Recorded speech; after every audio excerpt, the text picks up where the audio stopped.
आपकी अदालत में मोटिवेशनल स्पीकर सन्यासी गौर गोपाल दास पर आरोप છે કે તેઓ લોકોને મૂર્ખ બનાવે છે। હવે જુઓ, આટલા સમયથી તમે લોકોને પ્રેમ, મોહબ્બત, લવ, લાઈફ શું શું કહી રહ્યા છો, તો તમે ક્યારેય કોઈને પ્રેમ કર્યો છે?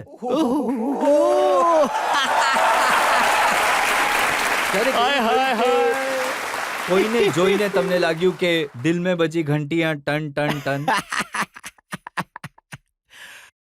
હાય હાય રજતજી આજે છોડશે નહીં મને। એકવાર છે ને એક પાગલનું દવાખાનું હતું અને એ પાગલના દવાખાનામાં એક માણસ ગયો। એણે જોયું કે એક માણસ પંખા પર લટકી રહ્યો હતો। પંખા પર લટકીને કહી રહ્યો હતો કે લૈલા, ઓ લૈલા। તો એ જે આવ્યો એને ડોક્ટર સાહેબને પૂછ્યું, ડોક્ટર સાહેબ આ ગાંડો થઈ ગયો છે કે શું થયું છે? ડોક્ટર સાહેબે કહ્યું, આ લૈલા નામની છોકરીની પાછળ હતો। એ લૈલા બીજાને કોઈની સાથે ભાગી ગઈ, એને બીજા કોઈની સાથે લગ્ન કરી લીધા, ત્યારથી અહીં આવીને એ રોજ પંખા પર લટકીને લૈલાને યાદ કરીને લૈલા ઓ લૈલા કરે છે। આ થોડો આગળ ગયો માણસ। આગળ ગયા પછી જોયું હજી એક બીજો માણસ હતો જે પંખા પર લટકીને કહેતો, એ લૈલા, ઓ લૈલા। બોલે ડોક્ટર સાહેબ આને શું થયું છે? ડોક્ટર બોલે આની સાથે એ ભાગી ગઈ હતી, એની સાથે લગ્ન કર્યા હતા એને, હે ને? તો હવે જુઓ, જોક્સ તો ઠીક છે, જોક સાંભળવા એક વાત છે, પણ જે સંબંધ હોય છે, પ્રેમ, લાગણીની વાતો હોય છે ને, એ તો સાચી હોય છે ને। ફિલિંગ્સ અને ફિલિંગ્સને યોગ્ય રીતે ઇન્વેસ્ટ કરવી ખૂબ જરૂરી છે। પણ તમારો જે સવાલ છે મારા વિશે કે મને ક્યારે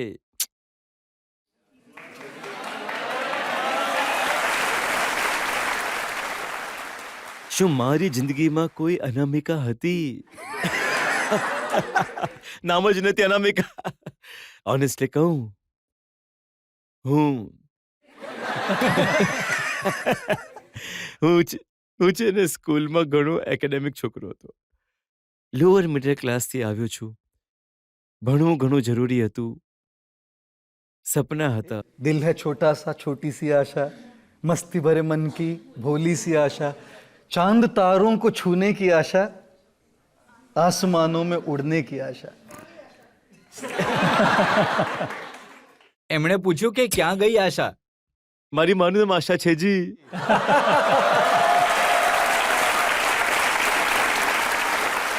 ક્યાંય નહીં ગઈ। આજે પણ આશા બની છે, મારી પાછળ બરકરાર છે, અને એ માનો હાથ છે ને એટલે બધું ચાલી રહ્યું છે। શું સવાલ પૂછ્યો તમે?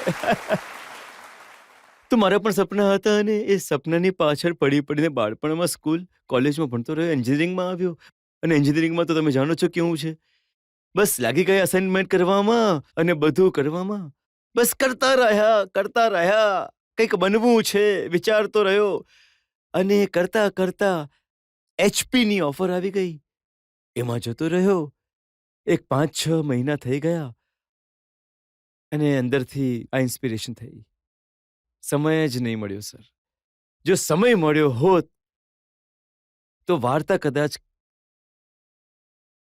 અચ્છા કંઈક બીજી સારું, હોત। ચાલો હું તમારી વાત માની લઉં હા છું। જી। ઠીક છે, સમય નહીં મળ્યો, એ સમયે ગોલ કંઈક બીજો હતો, સન્યાસી બની ગયા। જી હવે તો જી, ઘણું નામ છે, હા જી સ્ટાઇલ પણ ઘણી છે। જી। હવે કોઈકે આવીને તમને કહ્યું ચલ સન્યાસી મંદિર મેં,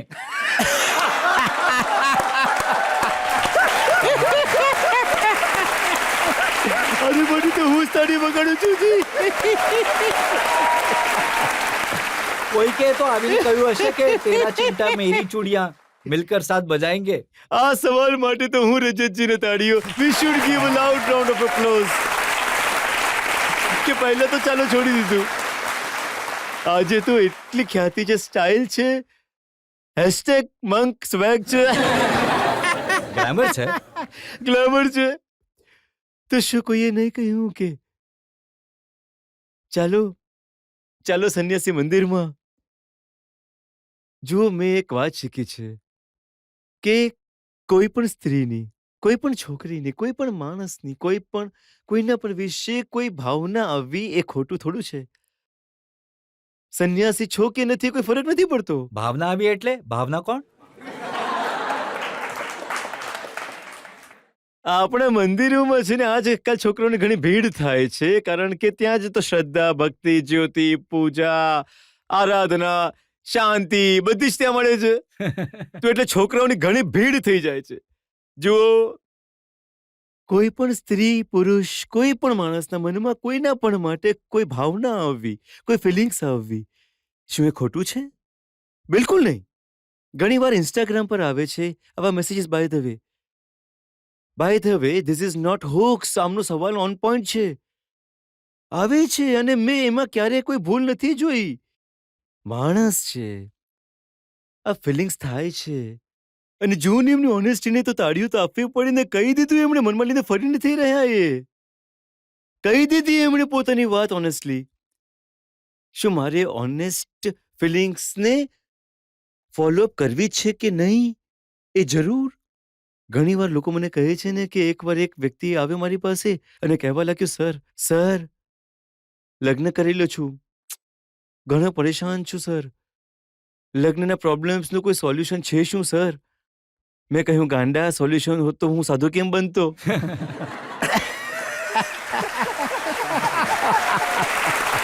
સોરી જી, ઓન ધ લાઇટર સાઈડ. કેવી રીતે હસી રહી છે જુઓ. ચલો તમારી વાત માની લઉં છું કે તમે ક્યારેય કોઈને પ્રેમ નહીં કર્યો. કોઈ કે તમને પ્રેમ કર્યો તો તમે એને હવા નહીં આપી.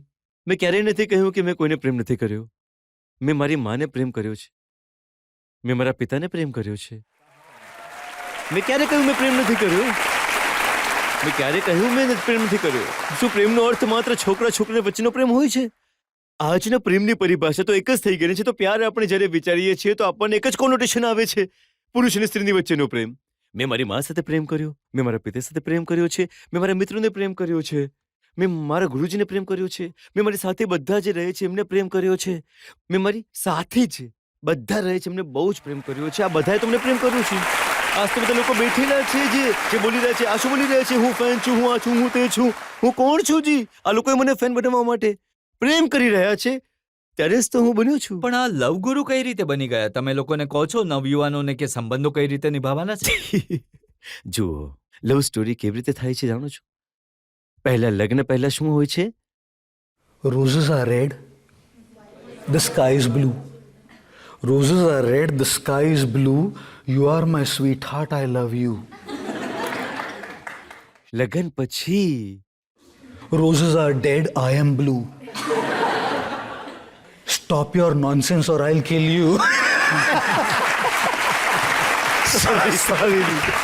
તમે વરરાજા બન્યા નહીં, ઘોડી પર ચડ્યા નહીં, લગ્ન કર્યા નહીં અને પતિઓને સમજાવો છો કે પત્નીને કેવી રીતે સંભાળવું. આ જન્મના લગ્ન નથી કર્યા પણ હું પૂર્વજન્મમાં વિશ્વાસ રાખું છું. હોઈ શકે છે કે પાછલા જન્મમાં હશે કોઈ અર્ધાંગીની. આ બધા નવા અનુભવ આપણા સબકોન્શિયસ ઘરમાં સંતાયેલા હોય છે, ક્યાંકથી નીકળી જાય છે કોઈક શીખ, મને પણ ખબર નથી હોતી. છોકરીઓને કહો છો કે પોતાના મોબાઈલ પર બોયફ્રેન્ડના ફોટો લગાવી દો ને બોયફ્રેન્ડને કહો છો કે પોતાના મોબાઈલ ફોન પર છોકરીઓના ફોટો લગાવો તો જીવન સફળ થઈ જશે. મેં જરૂર આ વાત કહી છે. તમારા મતે કેટલા લોકોના જીવનમાં પ્રોબ્લેમ છે જી? બધાને છે ને? તમને બધાને પ્રોબ્લેમના સોલ્યુશન જોઈએ છે? તમે તમારા સ્માર્ટફોનને જ લઈ લો. પરણેલા છો તો તમારા પતિ કે પત્નીના પતિનો ફોટો વોલપેપર પર રાખો. હોમ સ્ક્રીન કે લોક સ્ક્રીનના વોલપેપર પર રાખી લેજો. જો રિલેશનશિપમાં છો તો ગર્લફ્રેન્ડ કે બોયફ્રેન્ડનો રાખી લેજો. અને ક્યારે કોઈ પ્રોબ્લેમ આવે આમ જોજો એને અને પોતાની જાતને પૂછજો કે હેન્ડલ ધીસ.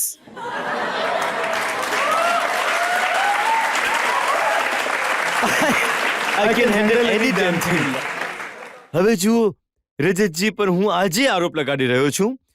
આ હંમેશા ગેસ્ટ પર આરોપ લગાડી રહ્યા છે. આજે મારો રજતજી પર આરોપ છે. મેડમ અનુમતિ છે જી? થોડું અનુમતિ આપો ને મને. નહીં, જજ સાહેબે અનુમતિ નથી આપી.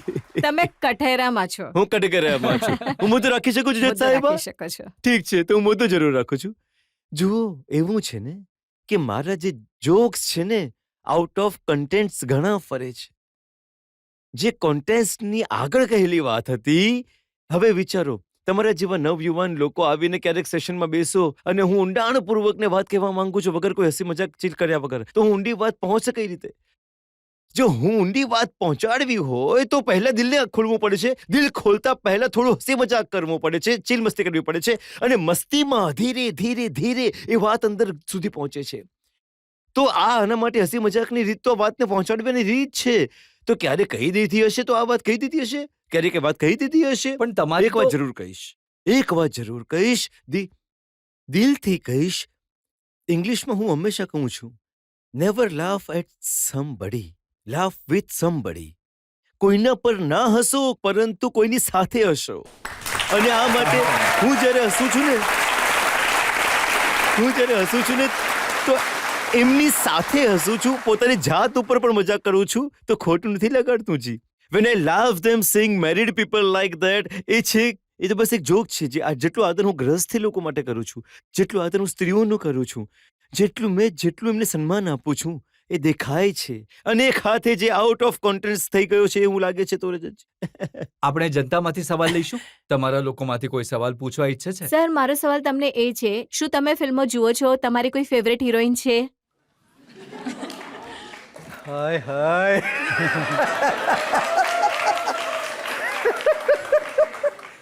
બધા કઠાગરમાં મને પકડવા લાગ્યા છે આજે. બસ બોલે આજે વિચારો સાધુ પકડાઈ ગયા, પકડી લઈએ એમને. શું હું ફિલ્મો જોઉં છું? જરૂર જોઉં છું. હું રોજ જોઉં છું? બિલકુલ નથી જોતો. શું ઓટીટી પ્લેટફોર્મ પર જઈને કોઈ ફિલ્મ જોઉં છું? હું જે નહીં. બોલિવૂડમાં પણ મારા ઘણા મિત્રો છે, ઘણા મિત્રો સારા મિત્રો છે. ક્યારેક ક્યારેક તેઓની સાથે તેમની પ્રાઇવેટ ફિલ્મ સ્ક્રીનિંગ માટે અમારા આશ્રમમાં મોકલી દે છે, રિવ્યૂ માટે. અને મિત્રો છે તો હું ફિલ્મ કરતાં વધારે દોસ્તીને માટે ક્યારેક ક્યારેક એ ફિલ્મો જોઈ લઉં છું. મારી ટીમ ક્યારેક ક્યારેક મને અમુક ફિલ્મો રિકમેન્ડ કરે છે જોવા માટે. એ ફિલ્મ હું જરૂર જોઉં છું. હિરોઈન આ છોડી નથી રહ્યા મને. જુઓ, કોઈનું નામ, એકનું નામ લેવું એટલે બીજાના કોઈના અભિનય, કોઈની કળા પર ઘણીવાર સવાલ ઉઠાવવા જેવું થાય છે. તો એવી કેટલીય એક્ટ્રેસીસ અને કેટલા એક્ટર, અને હું છું ને, હું તમને ઘણીવાર લુક્સ જુઓ છો, હું છે ને એમની અંદરનું જે હુનર છે એ જોઉં છું. તો એવા ઘણા આર્ટિસ્ટ છે જેમનું હું દિલથી સન્માન કરું છું, અને એમની જે આર્ટિસ્ટ્રી છે એ મને ઘણી ગમે છે. Thank you sir. ખબર છે આ કેવો જવાબ છે? जिंदगी जुल्फों की छां में गुजर नहीं पाती तो होम लोन कौन लेता? હજી એક સવાલ લઈ શકીએ છીએ? શું કોઈ એવો માણસ છે જેનાથી તમને ડર લાગે છે? મને ઓડિયન્સ સાથે જે ઘણી મજા આવી રહી. જરા give a round of applause for yourself guys. Very interactive audience. બહુ સરસ. This is the best audience I have seen in the world.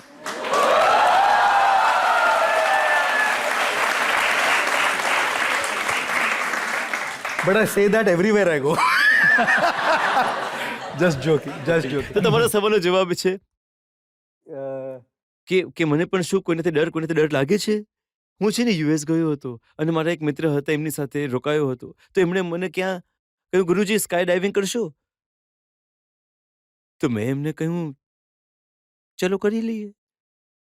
રાત્રે સૂતા અને અમે રાત્રે મારા મગજમાં બધું આવી રહ્યું હતું કે ભાઈ 18,000 ફીટની ઉપરથી કૂદવાનો છું નીચે. 18,000 ફીટથી છલાંગ લગાવવાની છે મારે. Can I do it? મારો સવાલ, પેરાશૂટ નહીં ખોલ્યું તો? પેરાશૂટ ખુલે છે, નહીં ખોલ્યું તો ભાઈ રામ નામ સત્ય થઈ જશે. પછી મેં ગૂગલ કર્યું, how many people die every year in sky diving accident. આ ગૂગલ કર્યું. જ્યારે ગૂગલ કર્યું તો આવ્યું કે લગભગ 1000 થી 1500 લોકો મરે છે દરેક વર્ષે. અમુક એક્સિડન્ટથી મરે છે. તો પછી મારા દિલે, મારા માઇન્ડે કહ્યું, જો એ 1000 માંથી હું રહ્યો તો? એટલે 1000 જ હોય છે, but if I am one of those 1000.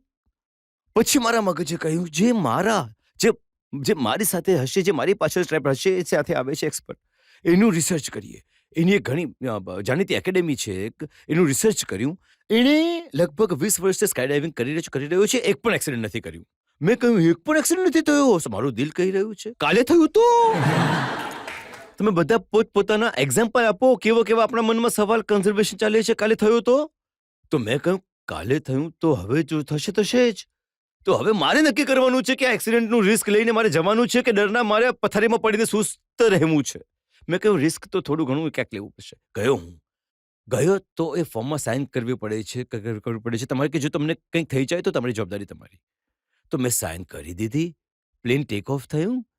ગયો પ્લેનમાં ઉપર 18,000 ફીટ ઉપર દરવાજો ખોલી દીધો. મારી પાછળ વાળો આવીને બંધાયેલો હતો. હું બિલકુલ ઊભો છું નીચે જોઈને. 18,000 ફીટથી એમને ખબર છે નીચે જવું શું થાય છે. પછી એણે કહ્યું એ લોકો ઘણા ચાલુ હોય છે. એણે કહ્યું at a count of 3 we will jump. એણે કહ્યું 1 અને 2 માં જ ધક્કો માર્યો. કેમ કે ખબર છે કે 3 બોલશે તો પકડી લઈશ મેં સાઈડમાં. તો 1 2 3 બોલ્યો જ નહીં. એટ અ કાઉન્ટ ઓફ 3 બોલ્યો, 2 માં ધક્કો મારી દીધો. ગોધ્યો એ જે 15 સેકન્ડનો જે ફ્રી ફોલ હતો ને એ ઘણો લિબરેટિંગ હતો. જાણો છો કેમ? કારણ કે એ જે મારો બ્લોકેજ હતો ને ખતમ થઈ ગયો. તો જો ડરથી ઉભરવું છે ને તો દિલની વાતો પર મગજને ઘણીવાર ચલાવવું પડે છે. But that's how I deal with